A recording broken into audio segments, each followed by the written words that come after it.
জন্য পেঁয়াজ, ক্যাপসিকাম আর কর্ন এখানে আমাদের লাগছিল, যেটা আমরা প্রথমে জলেতে সেদ্ধ করে নিয়েছিলাম। তারপরে একটুখানি পিৎজা পাস্তা সস ইউজ করেছি, তোমরা চাইলে কিন্তু টমেটো সসও ইউজ করতে পারো। তো মামুনি খুব ভালো করে ব্রেডের মধ্যে লাগিয়ে নিচ্ছিল। তারপরে ওই সেদ্ধ করে রাখা পেঁয়াজ, ক্যাপসিকাম আর কর্নটাকে ভালো করে ওপরে দিয়ে দেওয়া হচ্ছিলো। আমি কিন্তু এখানে 4টে দেখাচ্ছি, কিন্তু রেডি করেছিলাম একটাই।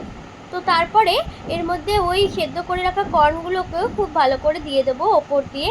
তারপরে আসছে আমাদের সেই মরজরেলা চিজ, যেটা আমার তো খুবই ফেভারিট। জানি না তোমরা এখানে কারা কারা চিজ লাভার আছো, তারা সবাই হয়তো আমার সাথে এগ্রি করবে যে চিজের মরজরেলা চিজটা তাদের কতটা ভালো লাগে। আমার তো খুবই খুবই খুবই ফেভারিট। বাট এই ব্র্যান্ডের চিজটা আমি ফার্স্ট টাইম ইউজ করছি, জানি না এটা কেমন খেতে হবে, তো এইটাতেই আমি ফার্স্ট ইউজ করেছি। তো দেখে তো খুবই ভালো লাগছে, দেখা যাক। তো চিজটা যখন দিচ্ছিল আমার তো তখনই পুরো মনে হচ্ছে এক্ষুনি খেয়ে নিই।